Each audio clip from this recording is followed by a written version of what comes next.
السلام عليكم ورحمة الله وبركاته. أهلا بيكم في درس جديد على مدرستكم الإلكترونية مدرسة تيوب. مدرسة تيوب بتقدم منهج المرحلة الابتدائية بشكل مجاني، وتقدم كل ما يهم الأسرة والطفل، وتقدم معلومات هامة لناشري الفيديوهات على اليوتيوب.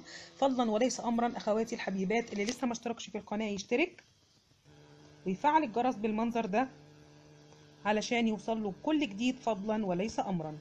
ورحمة الله وبركاته. ازيكم يا جماعه؟ عاملين ايه؟ يا رب تكونوا بخير. هنا هعمل لكم اكله سهله وسريعه واقتصاديه. انا بشرت هنا بطاطس كميه كويسه، وبشرت عليهم كوستين، وتعالوا نشوف هنعمل ايه دلوقتي.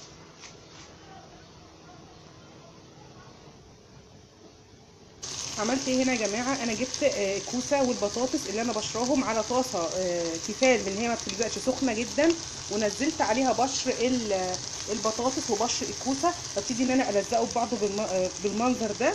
هو من غير بيض ومن غير اي حاجه زي ما انتم شايفين كده. وابتدي ان انا اسيبه. طبعا انا مسخنه طاسه جدا بسمنه وزيت، ونزلت عليها بقى ايه الطبقه من البشر ده علشان تاخد تلزق في بعضها، والجزء اللي تحت يتحمر، وهوريكم ان شاء الله ايه اللي هيحصل بعد الفصل.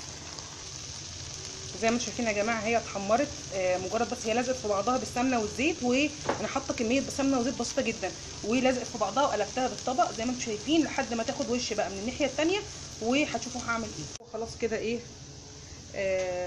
يا جماعه، هو كده خلاص اتحمر من الناحيه الثانيه. هنزل عليه بيض مضروب اومليت كده بالمنظر ده كده، وهخفض النار علشان البيض يستوى بشكل هادي يعني.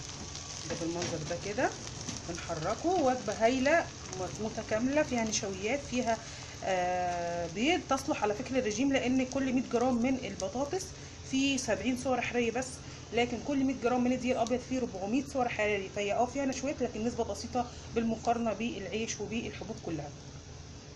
هوريها لكم ان شاء الله لما تخلص.